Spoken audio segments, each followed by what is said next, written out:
नमस्कार, TNN 24 news में फिर एक बार आपका स्वागत है। मैं हूं रियाज शेख। हम पार्ट 2 लेकर मिनी शाहीन बाग यानी कि वो भी बेमुद्दत धरना।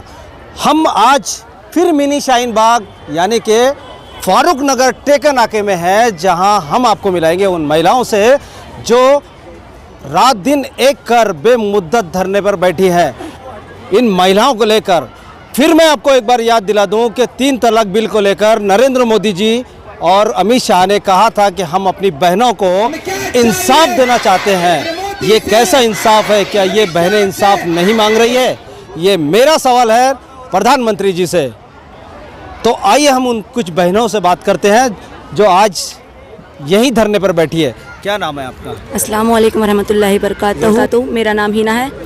मैं यहीं नागपुर की रहवासी हूँ और अपने बच्चे के साथ यहाँ मुद्दती धरने में आ रही हूँ बेडर से, क्योंकि ये NRC और CAA NPR जो लाए हैं हमारे मंत्री जी ने, वो संविधान के खिलाफ है। हमारे संविधान का बेइज्जती करना हुआ है ये, क्योंकि इतने साल से डॉक्टर बाबा साहब भीमराव अंबेडकर ने जो संविधान बना के रखा है, जो ऊंच नीच जाति को एक लाइन में लाके खड़ा रखा था, वो आज हमें जाति में बांट रहे हैं।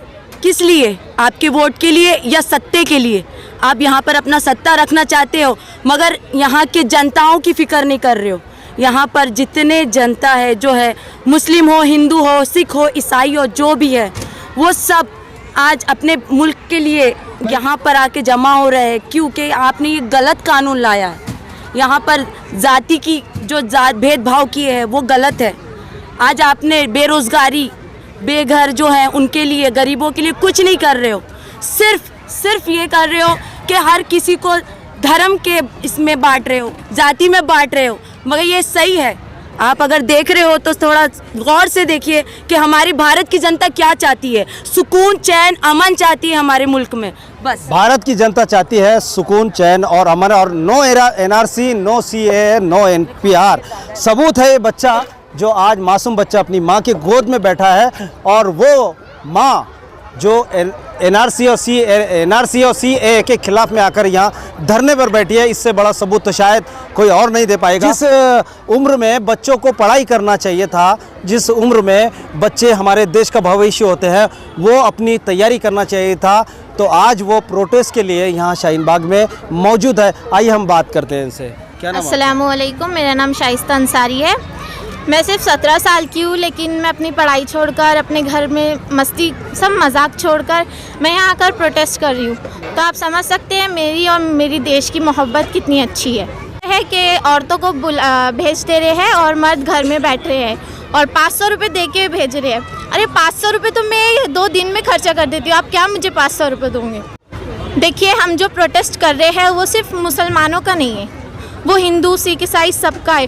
और यहाँ पर माशाल्लाह बहुत सी हिंदू, मुस्लिम, सिख, ईसाई औरतें भी आ रही है और हम उनके बहुत शुक्रगुजार है कि वो हमारा साथ दे रही है। वो ये नहीं समझ रही है कि ये मुसलमान का है, जाने दो।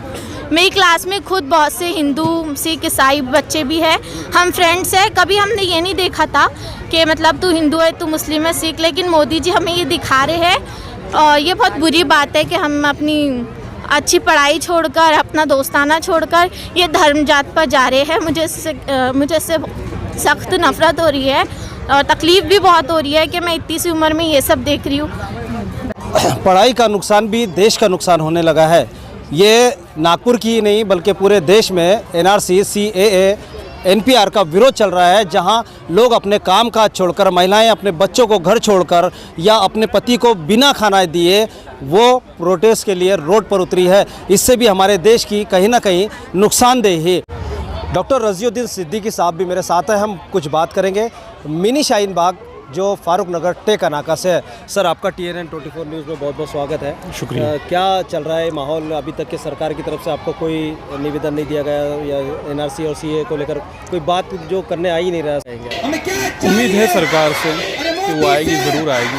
और आज शाहीन बाग दिल्ली से रिलेटेड ये आपके माध्यम से ही पता लगा है कि अमित शाह जी ने शायद उनको कॉल किया है बात करने के लिए। नहीं, कॉल तो किया है कि लेकिन इधर उधर की बातें हो रही है, सब मेन मुद्दे की बात नहीं हो रही है। जैसा कि अभी 62 दिनों शाहीन बाग में बैठी महिलाएं 62 दिन हो गए, लेकिन सरकार है कि अभी तक की कुछ ठस से मस नहीं हो रही है और ना किसी को जाकर वहाँ कोई भी ऐसा बीजेपी का कोई ऐसा बड़ा नेता है जो जाके वहाँ उनसे मिला नहीं है।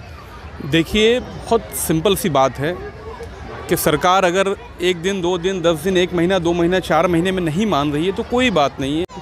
हमको आज़ादी हासिल करने के भी लगभग 190 साल लग गए थे, हो सकता है इसमें भी काफ़ी वक्त लगे, क्योंकि ये लड़ाई जो है वो एक्चुअल में संविधान को बचाने की लड़ाई है, जैसा कि हम लोग हर जगह ये चीज़ कहते हैं।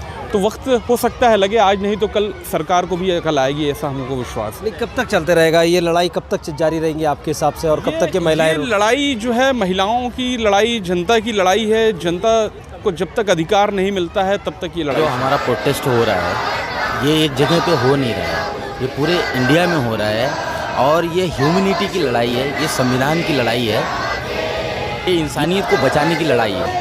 क्योंकि जब हमारा संविधान बचेगा तो ही हमारा भारत बचेगा। क्योंकि हमारे संविधान पे जिस तरीके से हमला हो रहा है, आज तमाम शहरी जो हैं, पूरे मुल्क में जो शहरी बसते हैं, तमाम शहरियों पे हमला हो रहा है। और वो एक तरह से देख लीजिए आप, जो है ये गवर्नमेंट जब 2014 से आई है उस वक्त से जो है ना हमारे संविधान पे जो है ना इनका हमला हो रहा है और यूनिवर्सिटीज़ के ऊपर हमला हो रहा है। ये हमारे जो है ना हर सेक्टर पे हमला कर रहे हैं। जो बोलने वाले लोग हैं उनको मारा जा रहा है, चाहे वो JNU की बात हो, चाहे जामिया मिलिया इस्लामिया की बात हो। और जिन्होंने देश के लिए जो मर मिटा है, देश के लिए अपनी जानों को कुर्बान किया है, उन्हें नागरिकता बिल के तहत विदेशी बनाया जा रहा है, और जिन्होंने देश के लिए कुछ नहीं किया वो उन्हें विदेशी बनाया जा रहा है। मैं आपको बताता चलूं कि ये यहाँ नागपुर में मिनी शाहीन का 13वां दिन है, बड़े शाहीन का दिल्ली में 62वां दिन है। कैमरामैन संजय तिवारी के साथ रियाज शेख, TNN 24 न्यूज़।